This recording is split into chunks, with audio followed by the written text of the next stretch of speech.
Okay, so welcome to Emacs coding classes, and this is VK Sinha here. Today I am going to talking about the size of data. So हमें ये पता है कि जब हम अपने programmings के थ्रू डेटा को स्टोर करते हैं मेमोरी के अंदर, सो रैम में हमारी डेटा स्टोर होती है फर्स्ट, राइट। एंड वो साइज हमारा जो कंपाइलर है सी का, उसके अनुसार हमारा कोई साइज डिफाइंड है डेटा का, कि ये जो डेटा है इतने साइज को, इतने स्पेस को हमारे मेमोरी के अंदर रिजर्व करेगा। That is a compiler, right. So compiler के द्वारा प्री डिफाइंड कीवर्ड है हमारे पास। हमने पिछले क्लास में आपको बताया था कि 32 कीवर्ड्स है, राइट। सो अभी हम लोग इंटीजर कीवर्ड्स देखे, फ्लॉट देखे हैं, डबल देखे हैं, और हमारे पास एक डेटा होता है कैर, जिसको हम लोग ए से लेकर जेड तक हमारा कैरेक्टर होता है, ठीक है। और एक हमारे पास डेटा होती है जो मैंने बताया था आपको, boolean data, right. Boolean is nothing but sir true value like true and false, 0 and 1। So अभी के क्लास में, आज की क्लास में हम लोग डिस्कशन ये करने जा रहे हैं कि जो साइज है हमारे डेटा का, वो कितना स्पेस कंजर्व करेगा, कंज्यूम करेगा हमारे मेमोरी के अंदर, राइट। सो ध्यान देना, इंटीजर जो साइज होता है वो ऑलवेज 2 बाइट को कंसिडर करेगा। इंटीजर का जो साइज होता है वो मेमोरी के अंदर हमेशा 2 बाइट को कंजर्व करता है, एवरी इंटीजर, लाइक 1 2 3 4। सो 1 से लेकर जो n तक नंबर्स होती हैं, अगर ऐसे डेटा हम राइट करते हैं सिस्टम्स पर, जैसे मान लीजिए हमने अभी 1 राइट किया, तो that is the data is going to the right on the number integer form, that is a 2 byte is taking, because we know that हम जो कुछ भी ये स्क्रीन पर देख रहे हैं तो ये सभी डेटा जो है एक स्पेस लेती है मेमोरी के अंदर। क्या क्लियर है? तो यहाँ पर जो अभी हम साइज दे रहे हैं इंटीजर का, वो इंटीजर हमेशा ध्यान रखेंगे कि हमारा साइज 2 बाइट कंजर्व करेगा सी कंपाइलर के द्वारा। ये हमें पहले ध्यान रखना है, सी जो कंपाइलर है उसके अनुसार हमारा साइज 2 बाइट होगा। लेकिन अभी कुछ टाइम बाद मैं आपको बताऊंगा कि ये एक्चुअल में जो साइज है इसके द्वारा प्री डिफाइन है, बट एक्चुअल सिस्टम के अनुसार प्री डिफाइन नहीं है। सिस्टम के अनुसार इसका size it will be something different, I will tell you, and that is going to depend on the register. Okay, तो अभी हम लोग बात कर रहे हैं फ्लॉट का साइज। तो जो फ्लॉट का साइज होता है वो होता है हमारा 4 बाइट, ठीक है। That is a point we have to that. Float हमारा डेसिमल नंबर होता है, ठीक है। नाउ डबल की जो साइज देखेंगे, डबल जो डेटा होती है, ये भी डेसिमल नंबर है, ये भी डेसिमल है। तो मैंने आपको पिछले में बताया था कि this is a suspense between the float and double, right. So अभी मैं आपको बता रहा हूँ कि डबल का जो साइज होता है ना वो 8 बाइट होता है, दैट इज द डिफरेंस। तो ये भी डेसिमल नंबर है और ये भी डेसिमल नंबर है।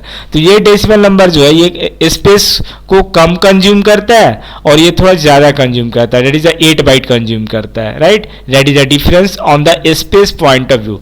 सो before that I am going to tell you, as a programmer, if you are going to the developer and programmer of this part, you need to focus on the 2 things. One is the space, कोई भी data memory के अंदर space कितनी लेगी और उसको access करने में टाइम कितना लगेगा, दैट इज एग्जीक्यूट होने में टाइम कितना लगेगा, मतलब कि उस डेटा को रन करने में, मतलब सीपीयू को एक्सेस करने में कितना टाइम लगेगा, that we have to define here.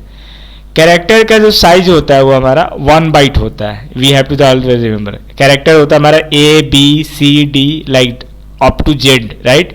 So character की जो साइज होगी हमारी 1 बाइट होती है।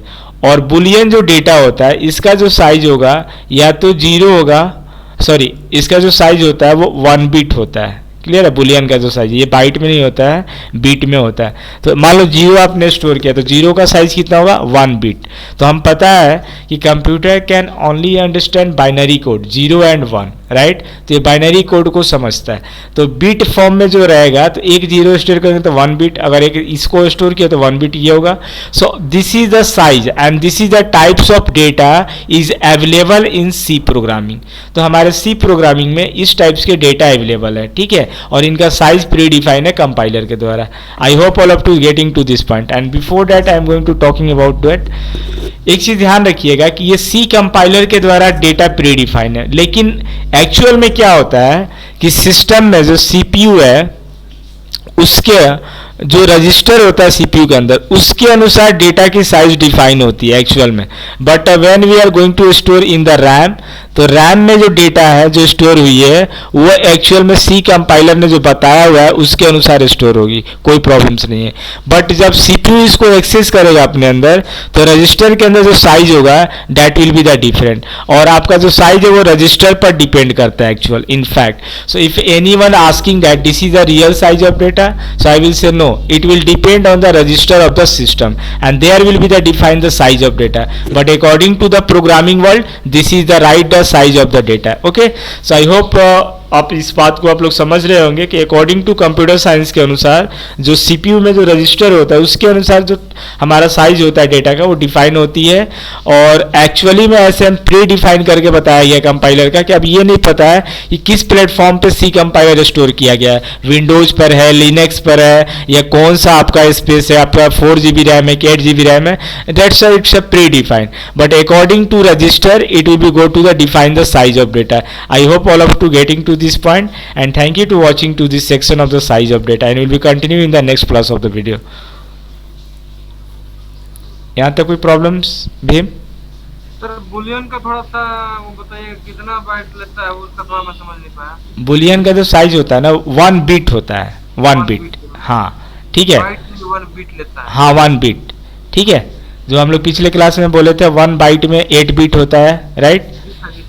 हाँ, so that is a point of that. ये क्लियर है? Sir clear. So can I continue? Yes sir. Right करना है आपको, इसको निकाले, राइट करना चाहते हैं यहाँ से? मैं लिख रहा हूँ सर, लिख रहा हूँ, साथ साथ में लिख रहा हूँ। Okay good. सो नाउ अभी आपको डिफरेंस समझ में आ रहा होगा कि फ्लॉट अगर हम बोले तो 5.6 एक डेसिमल नंबर होता है और एक 6.7 एक डेसिमल नंबर, दोनों ही डेसिमल नंबर है, लेकिन दोनों में डिफरेंस क्या होगा कि इसका जो साइज होगा 4 बाइट लेगा यदि हम फ्लॉट दे रहे हैं तो, और इसमें जो साइज लेगा वो 8 बाइट लेगा, ठीक है? क्लियर है? You have to the difference and double कितना लेता है सर, फ्लोट कितना लेता है? फ्लॉट 4 बाइट लेता है और डबल 8 बाइट लेता है, ठीक है? डाइट वो नहीं कहाँ तक लेता है? फ्लोट में डेसिमल का वो होता है ना, डेसिमल दोनों ले रहा है, हाँ डबल और फ्लोट, हाँ राइट। तो कहाँ से ले रहा है? डबल कहाँ तक लेता है, कहाँ से लेता है? देखो अभी मैं आपको सिर्फ स्पेस पॉइंट ऑफ व्यू से बता रहा हूँ, और डिफरेंस जो है मैं कोडिंग में इसको बताऊंगा आपको, ठीक है? कोड जब करेंगे तो उसमें मैं दिखाऊंगा और क्या डिफरेंस है। जो अभी आप क्वेश्चन जो आप अभी बोल रहे हो उसको हम लोग कोड में देखेंगे, ठीक है? Getting point? ऐसे मैं आपको क्वेश्चन के आंसर यहाँ पर दे देता हूँ। देखो फ्लॉट में जो डेसिमल के बाद जो डिजिट अलाउ करेगा ना वो अप टू 6 डिजिट अलाउ करता है फ्लॉट में, ठीक है? और डबल में जो डेसिमल के बाद जो डिजिट अलाउ करता है वो अप टू 15 डिजिट अलाउ करता है, ठीक है? ये डबल में अलाउ करता है और ये फ्लॉट में अलाउ करता है। So that is the two difference, one is the space point of view से देखोगे और डेसिमल के बाद कितने डिजिट को अलाउ करेगा इसको देखोगे। लेकिन जब सीपीयू एक्सेस करके जब आपको स्क्रीन पर देगा ना तो बाय डिफॉल्ट वो 60 ही देगा, आपको 6 डिजिट ही देगा। लेकिन अगर आपने 6 से ज़्यादा रिजर्व किया हुआ है तो वो आपको एक्सेस करने देगा, लेकिन इसमें फ्लॉट में नहीं करने देगा, इसमें सिर्फ 6 डिजिट ही अलाउ करने देगा, ठीक है? Right? Okay, now so I am going to the move on the next topic, and this is the size of data we have to the over here, right?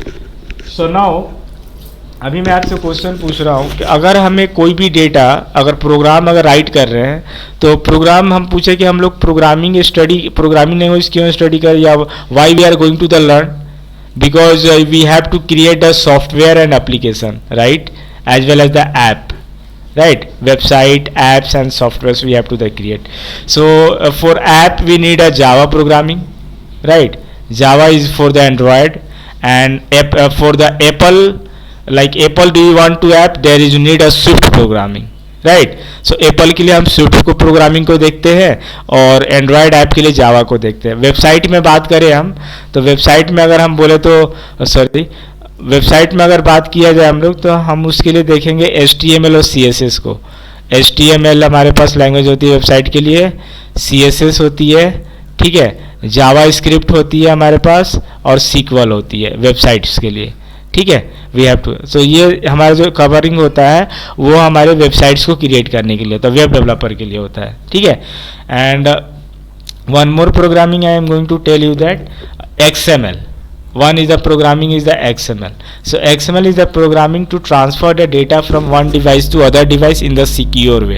तो XML जो programmings होती है, अगर हम आपको मान लीजिए अभी हमारी साउंड आपके पास एक डिवाइस से दूसरे डिवाइस में ट्रांसफ़र हो रही है, या हम आपको कोई एक मैसेज ट्रांसफ़र करते हैं, तो उसको सिक्योरिटी के लिए कि वो मैसेज कोई दूसरा कोई हैक ना करे, वहाँ इस जो प्रोग्रामिंग्स होती है उसके लिए हम लोग XML यूज़ करते हैं. जैसे कि मान लीजिए फॉर एग्जांपल अभी हम जीमेल पर हैं, ठीक है, और जीमेल पर हम जाते हैं और कोई भी अपना मैसेज मेल सेंड करते हैं, तो मेल ऑथराइज जो सिक्योरिटी जो है इट्स ओपनिंग डैट. सो यहाँ पर जो सिक्योरिटी प्रोवाइड की गई है वो इसी जो है हमारा XML लैंग्वेज के थ्रू प्रोवाइड की जाती है. ठीक है, जब हम मैसेज सेंड करते हैं तो डेटा इनक्रिप्ट हो जाती है हमारे डिवाइस से. तो ट्रैफिक के बीच में, जैसे मान लो आपने HTML राइट किया हुआ है, तो ट्रैफिक के बीच में जो डेटा हो जाएगी वो इस तरीके से हो जाएगी, मतलब किसी को समझ में नहीं कि डेटा है क्या, लाइक दिस वे, ये ऐसा कुछ सिंबल हो जाएगा, टेक्स्ट, ये टेक्स्ट इसमें कन्वर्ट हो जाएगा. क्लियर है? So that's looks like a encrypted part. और जब फिर आपके पास आप जिसको भेज रहे हो और जहां वहाँ पहुंचेगी तो डेटा डिक्रिप्ट हो जाएगी, और जो आपने भेजा हुआ है वो आपको दिखने लगेगा स्क्रीन पर. क्लियर है? लेकिन on the traffic it will not show what are you going to send to the other device, right? And for the security we are going to use the XML programming. Are you getting? So Google is the Google Pandas algorithm is going to the use by the Google that is using your XML language for the security purpose. Getting my point? So that is we have to understand through this all the web development part. So now we are coming on the C programming and we are going to the next part. So अगर हम कोई data right करते हैं अपने programming में, तो हमें उसके लिए जो इम्पोर्टेंस जो कॉन्सेप्ट हमें यूज़ करना है कि अगर हम सी प्रोग्रामिंग या कोई भी प्रोग्रामिंग, यदि हमें कोई डेटा को मेमोरी के अंदर स्टोर करना है, राइट, तो हमें वहाँ ज़रूरत पड़ेगी वेरिएबल की, right. We need a variable. करिए but so variable is the responsible to store your data in a RAM. So without variable we can't store the data. So आप प्रोग्राम राइट कर रहे हो तो उसके लिए आपको एक वेरिएबल जरूरत पड़ेगी जो डेटा को आपके रैम के अंदर, मतलब जो भी आपका आप ध्यान रखोगे, आप जो कुछ भी प्रोग्राम राइट कर रहे हो वो रैम के अंदर डेटा जाकर स्टोर होगी. ठीक है, getting my point? So before that starting what happen Bhim? Can you hear me? Can you hear me Bhim? मेरी आवाज़ आ रही है आपको? सर आवाज़ आ रही है. Okay, 1 minute. सो कभी कम हो जाती है आवाज़. Okay okay. अब एक्चुअली में क्या हुआ था कि कुछ प्रॉब्लम्स हुआ था पावर के लिए, तो नो प्रॉब्लम. तो अभी हम लोग आते हैं, स्टार्टअप करते हैं.